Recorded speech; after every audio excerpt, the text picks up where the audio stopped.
brought to you almost live from the Dude in the Basement studios.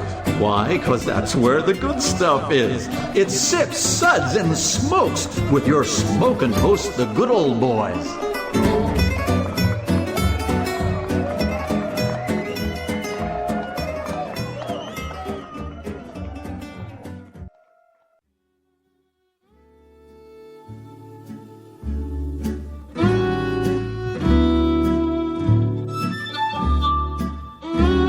Suds, Suds, Suds. It's time for more Suds. Welcome, everyone, to yet another Suds segment. Another one. She says it, and I just can't keep a straight face. And our mantra of the day is drink, belch, and repeat. And insult Canadians. And ban Mike. But just wait, we're just getting started. Joining me at the table today is good old boy Dave. Can you dig it? Good old boy Mike. That's how they usually greet me. We're just getting started on you, buddy. Reverend Mark. So good to be here today. Thank you. Good old boy Drew. But why male models? That's a good question. And I am good old Gal Juliana. Next time you'll come back and talk, you'll be a talking guest.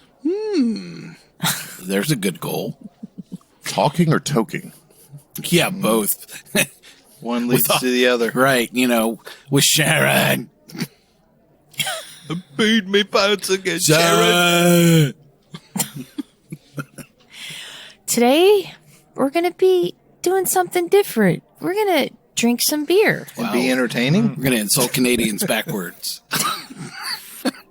Mike's going to do a good foreign accent. Mike is going to be sorry. Mike's going to love raspberry beers. Mike's going to like Negative. beer. No. Mike's doing a lot of things today. Well, I know this is shocking, but yes, we are going to drink some beer today. And we're going to be trying some beer from Ology Brewing in Tallahassee, Florida. Googling? Ology? Is that like otolaryngology? Sorry. Wow. It's just Ology. It's just ology, man. It's just Ology, Where you going, man? Going to Ology. Get down with the Ology. That's right. Ology. It's just studying stuff. Let's meet up at Ology later. First, though, our Suds segment is brought to you by... Do you like stuff? Do you need things? Well, come on down to Stuff and Things. We have more stuff than anyone, and our things are so competitively priced. Stuff and Things, Things and Stuff, Stuff and Things and Stuff and Things. Now with more stuff. It's weird how we got Frank Sinatra to sing that. From the grave. Yes. I think he likes our episode. That's why he sounded like that, because he's dead. That and the Jack Daniels. My favorite artist. Wow. Good old boy Dave, why don't you give us some background on Ology Brewing? Oh, this All right. should be entertaining. Here's Dave reading a lot of words. Oof. From their website, our story spans generations of scientists who tirelessly sought to understand the complex nature of good old boy Mike. I'm sorry, taste, smell, and microbiology. Is this a brewery or a World War II It's black a project? eugenics lab. Crap. One started from the other. With this inspiration in mind, we worked tirelessly to pursue our passion of merging traditional brewing with new techniques and flavor profiles to craft incredible beer Is tirelessly. it the old way or the new way? We pursue what's different, undiscovered, and unequaled, like Mike being a jerk. Ology Brewing Company was credited out of, genetics. Yeah, that doesn't sound very romantic. Eugenics? Yes, eugenics. But the reality is true. Head brewer and founder of Ology, Nick Walker, was raised in a family of researchers and scientists who found their home in Tallahassee, Florida, at Florida State University, where their motto is, you couldn't make it into Florida, come on down, in the 1950s. You could say that Ology's history really started with Nick's grandfather, Lloyd Beadler.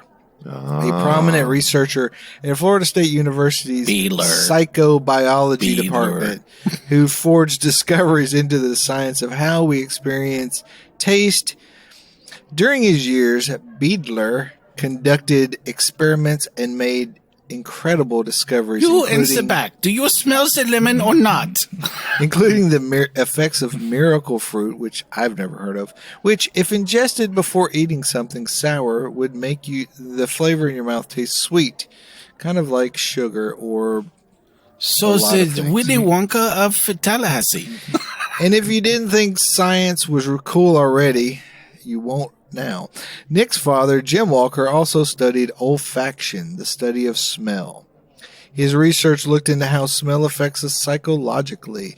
Then entered Nick Walker, who graduated with a BS in biology and worked as a nurse at a local hospital. He's loved beer since before he could walk, which sounds illegal, but it is Florida, and uses his incessant thirst for knowledge to study beer history and travel to learn from the most notable craft brewers.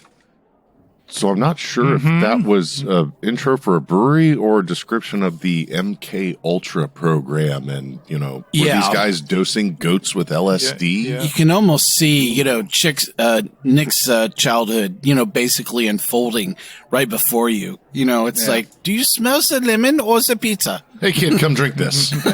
Pull my finger. What do you smell? Nick, crawl to the beer. Crawl to the beer.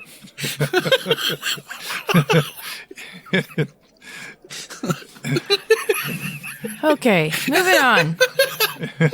We're not insulting this brewery, okay? I'm just saying. No, the beer is probably phenomenal. Yes. The words. We feel good. I want to meet Professor Walker. Good old boy Mike, why don't you tell us today's lineup? If I dare.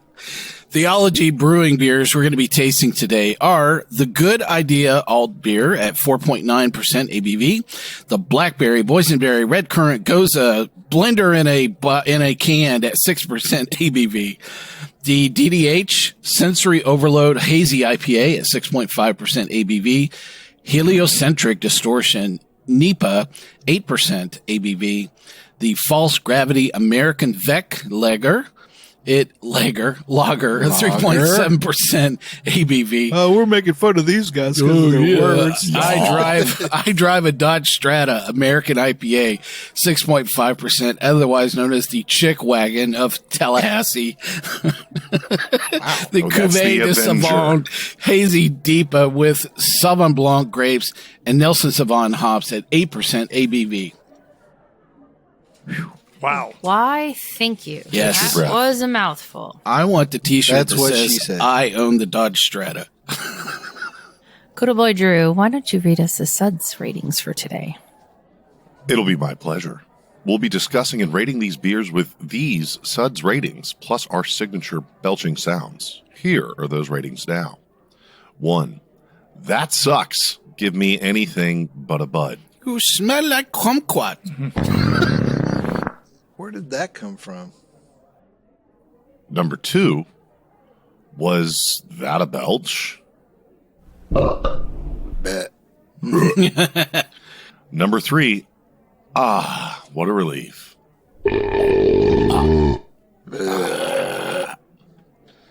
Number 4. A body should really not make that sound. And number 5. Listen to that hang time. Give me another. Yes. Good boy Drew. All right, let's get on to those beers.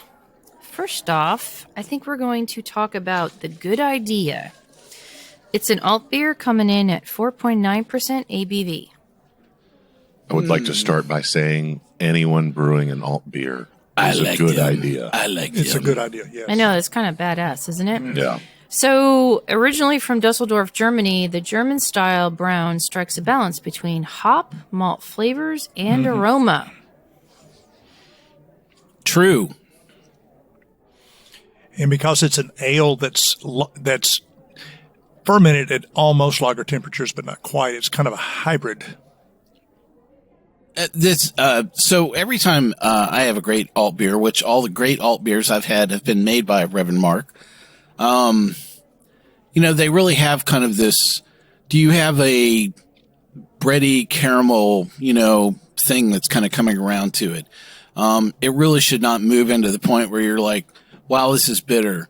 It should taste like a light roast. It should still have, kind of the moist, the elements of roast without all the bitterness. And so that's what I love about this is that you're feeling of the roast, but all the sugars are still there and present. So I love, this is a great example of a good alt beer.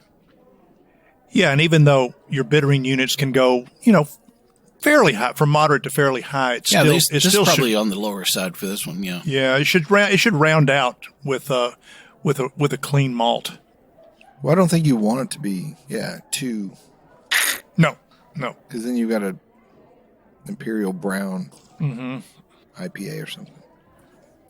This is, I'm really impressed by this. Yep. This is a great alt beer. And you don't want any esters because it's fermented low. So this is clean in that regard as well. Very, very clean. The only thing that's wrong with this is I don't have a gallon of it. Let's say, give me more. So are we doing this or this? Good job. I mean, seriously, good job for an alt beer. And such an underrated beer style too, Anyways, we are going to rate the Good Idea alt beer from Ology a 5.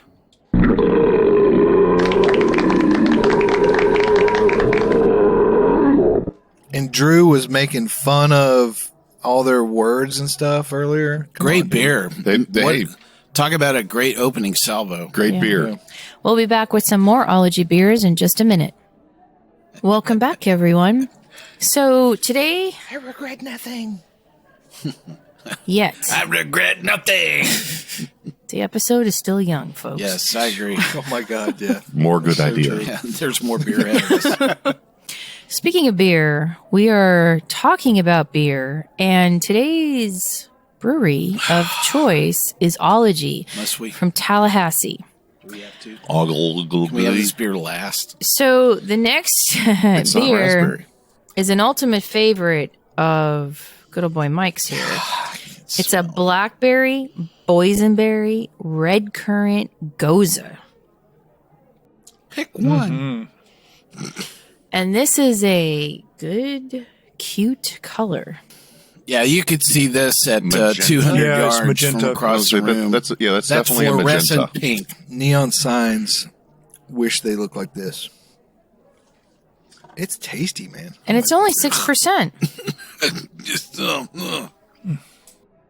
This is one of those ones that I feel like I wouldn't want to admit that I like it as much as I do. So if I had to pick the predominant berry, I would say it's going to be the Boysenberry out of this. Brings back that IHOP syrup. Yeah, blackberry to me is very acidic and bitter, and that's not what this is. This is more tart and earthy. Has a it's not really sharp either. So it's a lot softer because of probably the blend. I feel like the currents are riding along. I can Currents, get that, definitely. There's an undercurrent. Yeah. No. No. Oh, Dad. No. Oh, Dad. Wow. Fired. Wow. Yeah, definitely the buzzer on that one. The current is definitely there, on the back end and the finish, coming out of this. I wouldn't say that it's wine-like. I think that is a real stretch, but It's too kettle. Yeah. Too much kettle to be wine. I agree. I think that for fruited Gose, I think this is an interesting choice. I don't know that I would describe that it's working. I can think of a lot of other Goses that I would probably have enjoyed on the planet. Well, let's listen to someone who might think it is working. Reverend Mark, what did you think? Well, I think it's just on vacation. Yeah, there you go. See? Vacation sucks. It all works. Julie, what did you think? It's not working as a complex cacophony of taste, It's like but half dimensional. it's clean. It's clean. And I know I get the Get all the berries. Yep. Yeah. What'd you All think, the berries. As Professor Walker would say, do you smell some pepperoni? dude? It's a little sweet for me. I think, and I'm also getting a lot of wheat at the end, more so than like the currant. You know, like I'm a big fan of red currants, and I just don't feel like I'm getting any of that on here. The boysenberry, yes, all day long. Yeah. But it just seems a little one dimensional. Considering we're supposed to have all I think these the fruits. Gose got lost in this. I don't really taste the salt, No, And, yeah, but I you know, taste a lot of wheat. Reconstituted lot of lemon wheat. This is a juice. boysenberry that's been disguised as something else, Yeah. Well, we're gonna rate the Blackberry, Boysenberry, Redcurrant, Gose from Ology a 2. Bad idea. It's okay. It's okay. Make a good Gose first. Okay. Yes. Next up, we are going to talk about a sensory overload. Oh, yeah, baby. Yeah. So this is a double dry hopped hazy IPA with Sabro. Yeah, it is. 6.5% ABV, which I find interesting. I loved this beer. There is a local brewery that makes a hop blend that is just right in line with this. So Drew and I are looking at each other, and we'll see if we're thinking the same thing. Slut Like Loud Whispers at Southern Grist. Yeah. I was going to actually say, I see that. I was going to say it's got a similar to Attention Please. Mm-hmm. Yeah, both those very Mosaic forward and Galaxy. And I just, I love how well balanced this whole thing is. I could drink, this is a great hazy IPA. I could drink this all day long. Mm-hmm. Me too. And I think it also has a real silkiness of the palate. I mean, not overly, but there's a little bit of a buffer there. I really want, and it's not, we've seen other beers in the market that are specifically designed to pair with this type of cuisine, but this seems to match it more in my mind. I really want some Indian food, like some butter chicken, like chicken tikka masala, something like that. I think would go very well with this. This beer makes me feel like I got the poo on me. I'm not a fan of this beer. Whoa! Yeah, it's just not enough lavender, it just tastes dirty, not enough heather ale just for tastes you. dirty and weird to me. I don't know. I don't like it. Huh? Really? Yeah. Wow. I think it's nice. I like the creaminess on it. I like the hops. I like the citrus on it, and it's not quite like in your face New England IPA. Yeah, but it's getting there. It's a more refined version, I guess, of a New England IPA. This is not jacked up. Yeah. Yeah, and we are going to rate the sensory overload a 5. Wow. Oh, I'm sorry. Of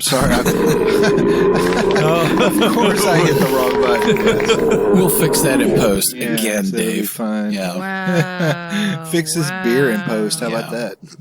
Make it taste good. We'll dump some heather ale in there just for you. I'm not the one who likes heather ale. You're making fun of the lady. So. Okay. That's me. Yeah. I'm the heather ale You need some lover. fuggles in this. Take this beer and chug it. Some fuggles would probably make this beer taste less fuggled up. It's really good. The only thing I'm disappointed about is that it didn't come in like a Crowler 32-ounce can. Dave's senses must be overloaded. Yeah. Yes. It's the only Which is explanation. not hard to do. All right, let's go out of this universe into the heliocentric distortion. This one is a hazy double IPA.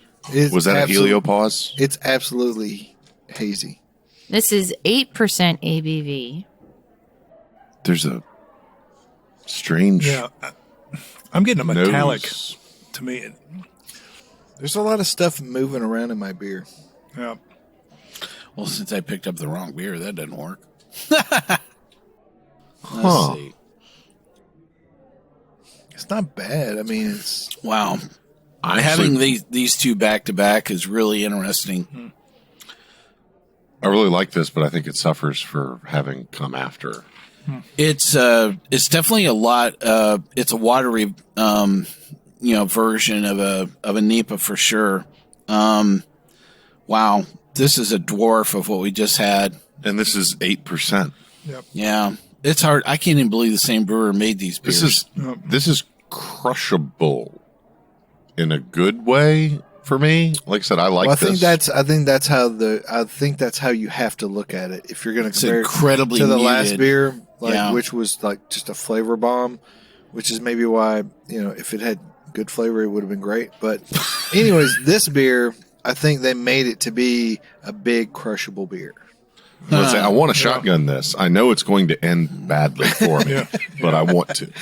What's my name? Ends up with Drew laying out in the yard.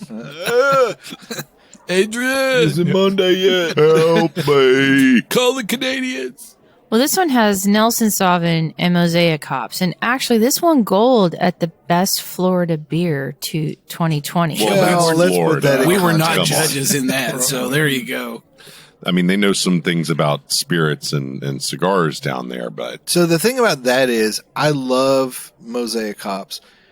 I like Nelson Sauvin hops, but a lot of times I don't like when Nelson Sauvin gets blended with another hop. see, I love Nelson, but I generally don't like Mosaic. It's just way too muted for me. Reverend Mark, It's what'd you muted? think? Yeah. I'm getting the opposite. I mean, I find it if I shotgun this, I would be like under anesthesia. Well, it's a good thing we have Juliana here. What's that heart rate at?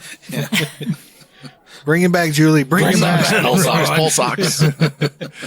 I mean, it's not a favorite. And yes, it is kind of sad that we went from sensory overload to this. I think if it was distanced a little bit, we might have a different perspective on it. These two side by side, I don't know that we've done, the justice. You had to go the other direction. Letting each of these beers stand well on their own.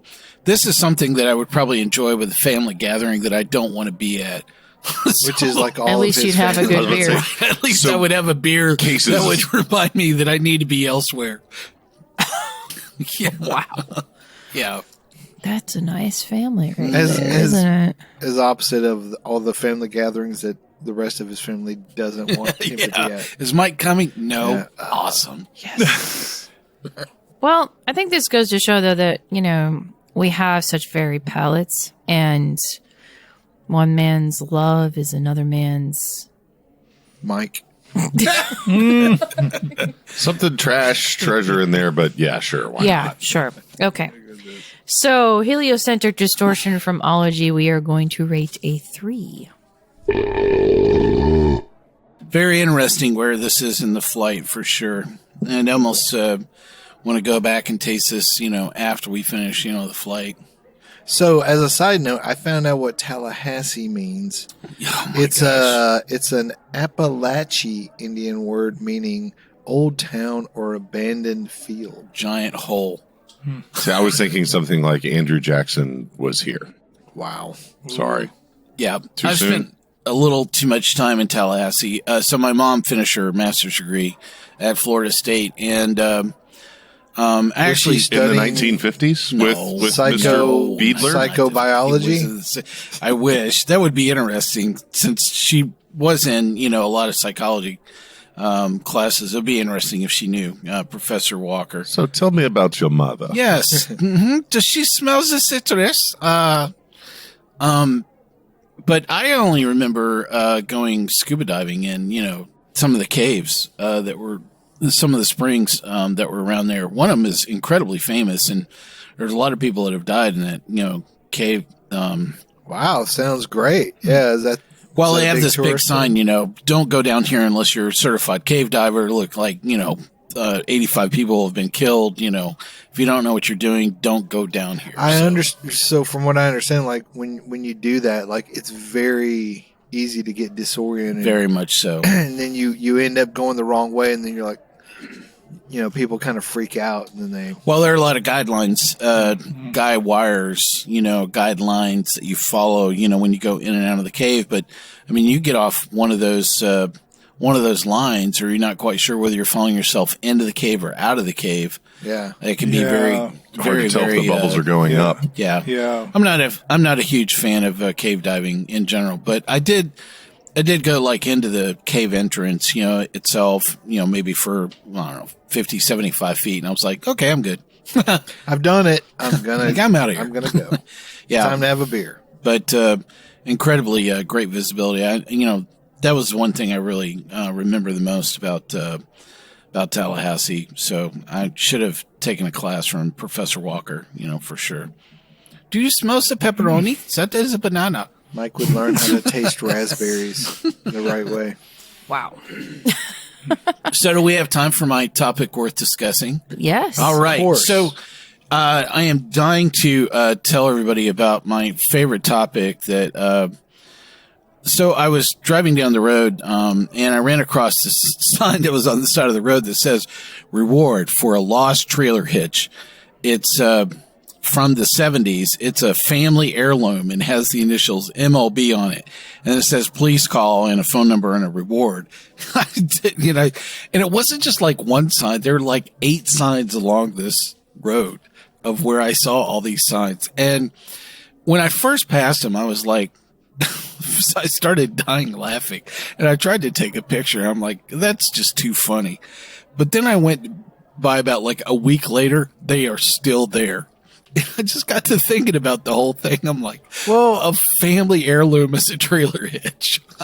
You know what though? Like if like your grandpa had a trailer hitch on his truck for a long time, then it was a thing. Maybe that would be a deal. But if the trailer hitch was that important, wouldn't you make sure it was securely connected? Securely fastened to your truck. And then, or you would just put it in your house or something. So obviously you didn't care that much about your trailer hitch. Next to the 12-point buck. Right next to the 12-point buck, have the trailer hitch up there. Yeah. This was me and Daddy bagged that one back down in the Here's the trailer hitch. Walmart. Here's the trailer hitch from the truck we hit this deer with, Or maybe it's in a shadow box with a picture of a shadow box. Wow. So it's not actually a trailer hitch. It's actually a caisson, and the grandfather served as an artilleryman in the Great War. There you go. So it's in the shadow box next to his service medals. But do we know? Maybe it's gold. Maybe it's brass. Maybe somebody thought it was a precious gold metal. has the tensile strength or brass. I don't think you could. Too brittle. Yeah, I mean, well, I think you would end up denting it, and then the trailer would just pop off. That's how do you think this went down, Reverend Mark? I'm dying to know. Well, tell us what Jesus would say. I think it's still in the family somewhere. Oh, okay. I just think, You're saying Uncle Billy came along, picked up the he had to move a double wide, and he just hadn't come back yet. So Reverend Mark's going with one of the seven deadly sins, like greed. Maybe we're looking at it the wrong way. Maybe it's not like an heirloom trailer hitch that's like been passed down through the family for generations. Maybe it's like an heirloom tomato, like it's comprised of other trailer hitches. Like it was made in a way that where it was not artisanal, alloy. Yeah, You're it was not almost seeing like this huge family, ceremony that happens every year at Thanksgiving. You're like, Tommy, this is your year. We're going to let you put the trailer hitch on your truck for the next year. So it's like your day with the Stanley Cup. And everybody else was like, not Tommy. Not Tommy. God. He's going to eat cereal out of it. He's going to lose it. Jeez. And like Tommy's like driving around. It's October. I made it all the way. Got the trailer hitch, and everybody thought I couldn't do it. I mean, where do you put this on? Where do you put this on your resume to say, I was endowed with the trailer hitch from my family? The keeper of the caisson. Yeah. Well, what if it's like the Paul Bunyan of trailer hitches, though? I mean, like, your great grandfather had it. I mean, maybe there's special DNA in it, and they want to make sure it put their initials on a trailer hitch. I mean, I'm DNA serious. It's like, I can't begin to tell you how just that alone, putting your initials on a trailer hitch. Maybe it's not a real trailer hitch. It's a symbol. It's a metaphor. Yes. So you're saying that grandma's ashes are actually embedded into the trailer hitch somehow? And that's what makes it so powerful. Really? And now grandma's down on the side of the road somewhere, and some dude probably picked it up and sold it for scrap. No longer will she be there, helping you back your trailer up, to put your boat in the dock at the bay It's in Florida. You know, it's family that keeps you safe, right? I think what was funny is I found myself actually looking around for the trailer hitch on top of all this. Well, here's what I would like I've got to get this back to this family. Here's what I would like to say. If anyone listening to this show finds a trailer hitch with some initials on it, please contact the show immediately. Info at sudsandsmokes.com. So that we can try reunite, to bring this trailer hitch back home. It's important. And give it a happy ending. Yes. Whoa, I'm not giving it a happy ending. If you have an interesting family heirloom story, I am dying to know what is the object in your family that holds so much covenant that if it got lost on the side of a road, you'd create a road sign just to find the weirder, the better. You and your cousins would never speak I'm thinking again. It would be a hard seltzer can that would save a river. We had a can of Billy beer from 1974, and my cousin Jethro lost it, and we ain't spoke to him since. We'll be back with hopefully some more beer after this brief interlude. Welcome back, everyone. Is there something that attaches to a trailer hitch? No, stop. I know what you... that's so rude. That's so rude. Trailer hitches and beer. What is this world coming to? Welcome back, everyone. Maybe that could make like the greatest holiday pack. You know, you combine those together. You know, 6-pack and a hitch. You know, a 12 pack and a trailer hitch. That's what happens every time it snows around here. Yeah, that's right. Welcome back, everyone. No, you're not dreaming. This is not a bad dream. Yeah, you two got hitched one time. I remember. You may wish it were. Does the trailer hitch smell like pepperoni? Help. Just help me. Pray for me, folks. Pray. Nothing better than some false gravity. Ayo. Okay. You came here for a good argument. No, you didn't. You came here for an argument. So hi, folks. We're talking about some beers from Ology Brewing in Tallahassee, Florida today. Old Town. Yep. Abandoned Field, Florida. And the next beer that we are going to discuss, I'm kind of excited to talk about this because you don't see this beer style a lot. And it comes in such a cute little can. It's called False Gravity. It's an American Quick Lager. Vic. I always was like, Vic? Vic. So this is 3.75% ABV. This is the hot new style of 2020. Is it really? True. Think about it, yeah. This is definitely the it style for Finlandian farm style beer. So let's talk about this for a second. Solera? It is simply the Western Norwegian slang word for yeast, which designates a family of unusually hardy and high heat tolerant yeast strains capable of producing clean beers at ridiculously high fermentation temperatures with little to no funk, medicinal aromas, or harsh or alcohol or other ale yeast. Ridiculously high Scandinavian. That's so counterintuitive. So you can potentially get lager style flavors at 80-degree fermentation temperature. And it's not a cream ale. No. No. And it's like a Norwegian farmhouse beer. And it doesn't produce any esters at that I'm level. going to call it lazy brewing. That's what I'm going to call it. Hey, I'm going to call it. It looks a little flat. I'm going to call it tasty. Call it tasty. Pasty. But I don't know how you call it lager if it's at a high temperature, because lager means rest. Yeah, It blows your mind. So I'm lost. Some in a people bit rest at a high temperature. Some opposing. I don't know.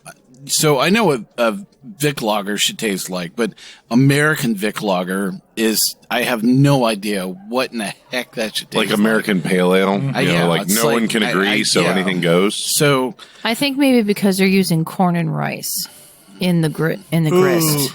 Really? Yeah. Really? Yeah. Which tells me why it seems, a bit off here, because there's way too much body, in this beer for a Vic Lager, for me.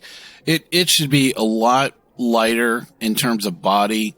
It should have a more crisp finish. And this has too many sugars that are going on and way too much malt. Are you tasting that lactose again? No. I just I think it's very heavy for a 3.7% beer. But the flip side of that is a 3.75 beer with some body and flavor. Oh my God. That's an anomaly in itself. That's pretty freaking good, dude. I mean, like a lot of times people are complaining like these light beers have no flavor or no body.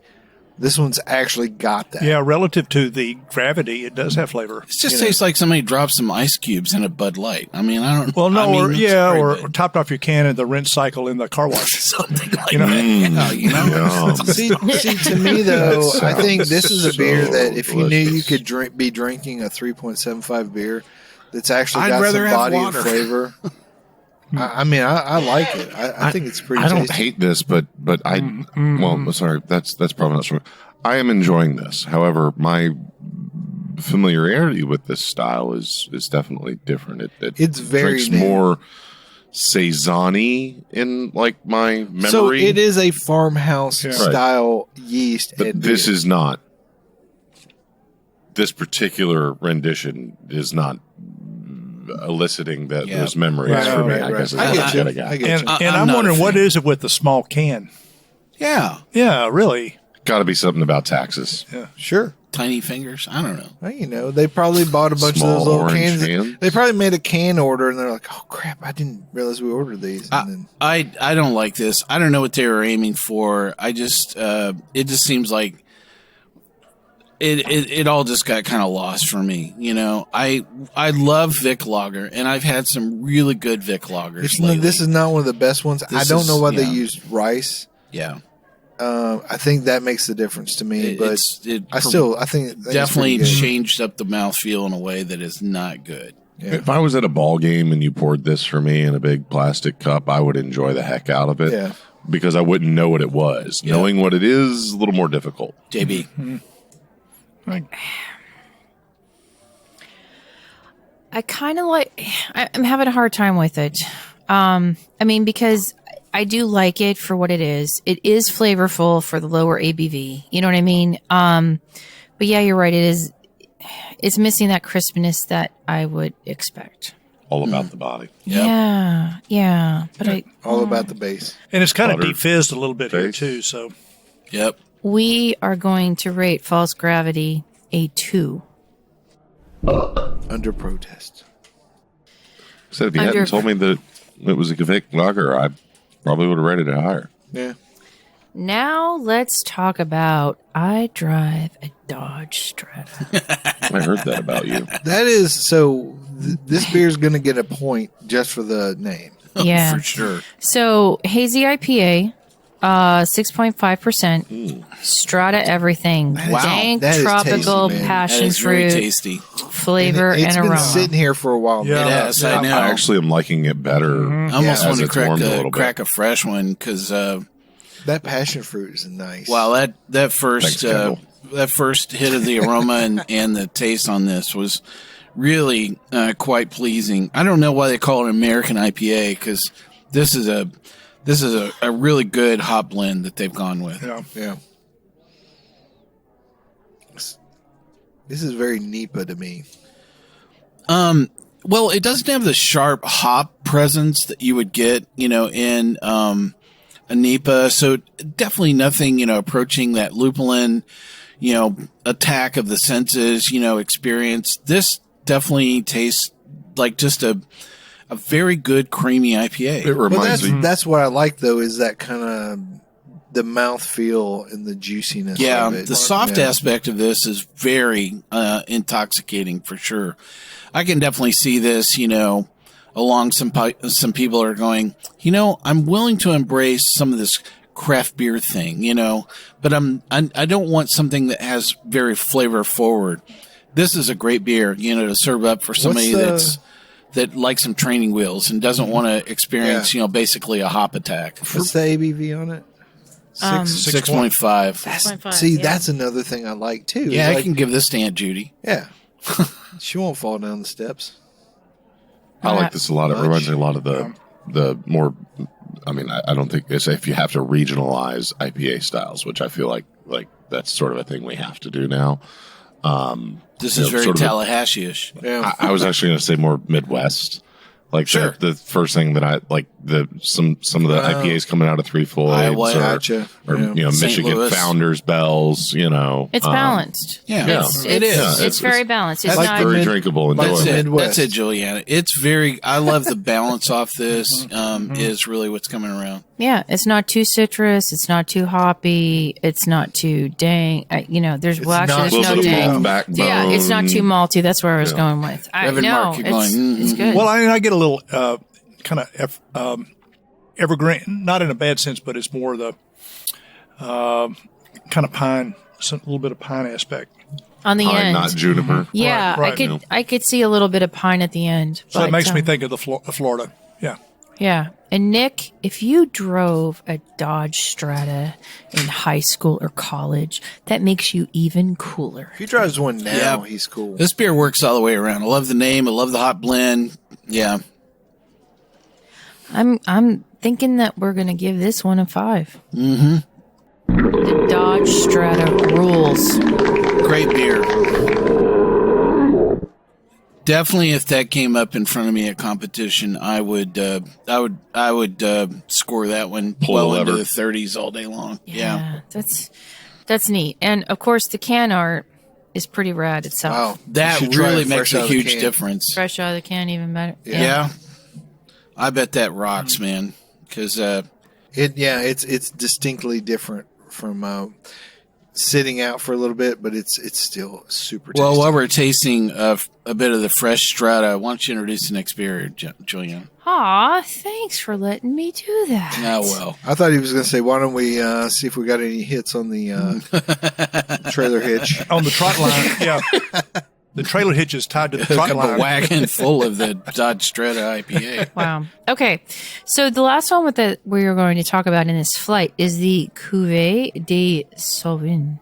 Cuvée de Sauvin. Mike wants some Strata. Yeah, I want some Strata. Don't let it sit over there with You don't get any more Strata. Yeah. No. Oh, I'm sorry. Thank you, Drew. Yeah, you're looking at that there. Okay. Whatever. This is a hazy double IPA fermented with Sauvignon Blanc grapes, grape must, and dry Which hopped just means crushed grapes. with Nelson Sauvin hops, 8%. They doubled down on the white wine, the white peach, the gooseberry experience in this beer. Not only is it filled with amazing Nelson hop flavor, but they fermented it with Sauvignon Blanc grape must. This lended a sharper note with some tannins and grape flavors on the finish. Amazing blend of flavors in a fun package. I'd be very interested to know where they got their Sauv Blanc grapes from, because that's not a style that grows in Florida, to my knowledge. No. Texas. Right. And just because some of the sub flavors, complementary flavors in this are not things that I would expect to find in most Sauv Blanc, maybe certain regions. I don't know. Maybe I'm reading too much into the grapes. Definitely every time, we get a beer that has some element of wine or wine blended into it, I head right into that Dial-In series with Trillium. Those things, all of those beers were so good. And I just think they set the reference standard for, anything that is combined with grapes. And this just got lost. Yeah, I didn't detect it very much. I'm like, where's the grape, man? Okay, so you don't pick up the grape in it. So you get mostly the Nelson Sauvin, the hops. There's something there that is screwing everything up. That's how I would describe it. That's the grape. Yeah. This is not a good idea. This is not a good blend. This is not working. Like, not knowing as much about wine or the grapes, this doesn't bother me. Like, I get Nelson Sauvin hops is what I mostly get. Yeah. And then it's a beer. Yeah, I wouldn't have known otherwise. And incredibly muted on top of that. Mm-hmm. If I was like, if I didn't know any better, because anyone in there, they would say barrel aged if it was barrel aged, because that's marketing crack and alcohol these days. But there's maybe malactic characteristic to it that would make me think like French oak aged in a barrel. But no, There is a Venice characteristic to it I'm picking out, but it is not working. It's not particularly well. It's more of a cacophony than a harmony. Yep. Yeah. It's like something that they put on paper and they were like, absolutely, this is totally going to work all day long. And then they didn't taste it on the back end, or they were like, well, we've done it now. Let's just stick it in the can. And I just... expected El Greco got Jackson Pollock. I would have dumped this. I mean, I don't think this works at all. What do you think, Juliana? Meh. That's kind of how I feel. Like, I don't hate it, but it's not. Well, I'm underwhelmed. Can I have some more of the Dodge Strata? Seriously, the Dodge Strata, especially right out of the can, is amazing. But yeah, this one, it's not like it's terrible, but it's just a bad idea. And maybe it suffers from being tasted right after the other, Yeah. Okay, well, we are going to rate the Cuvée de Sauvin A2. I would love to revisit this with a nice cheese board, some toasted nuts, and some real wine in it. I mean, I think alongside a real wine would be interesting. Yeah, if New Zealand Sauv Blanc.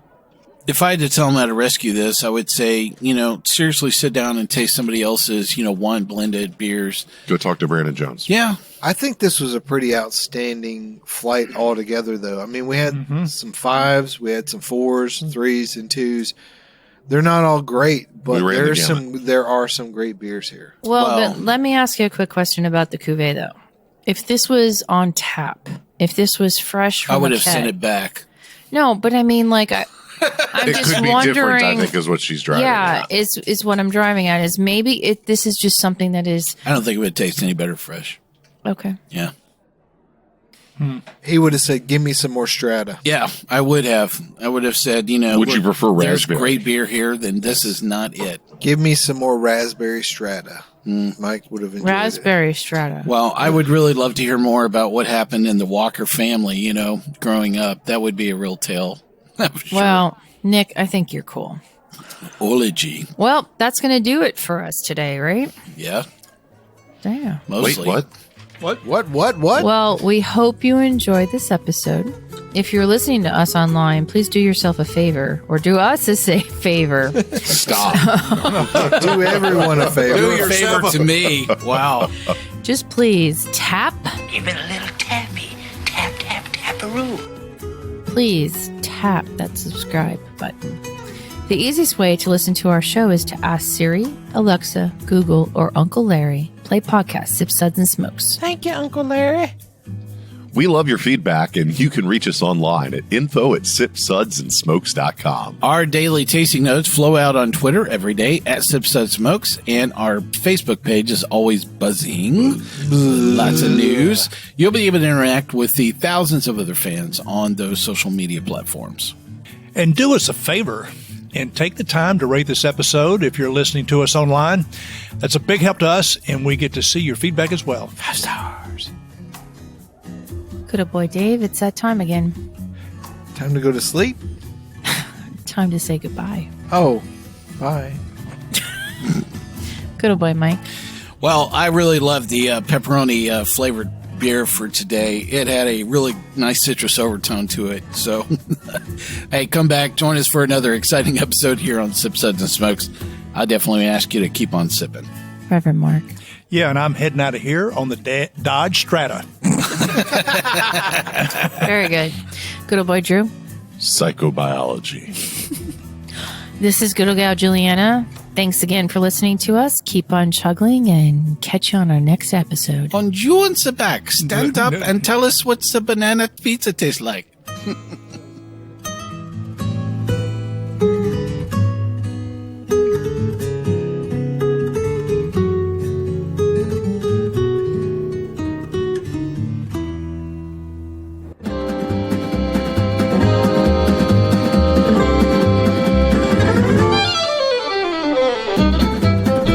This has been a one tan-hand production of Sips, Suds, and Smokes, a program devoted to the appreciation of some of the finer slices of life. From the Dude in the Basement Studios, your hosts, the Good Old Boys, will see y'all next time.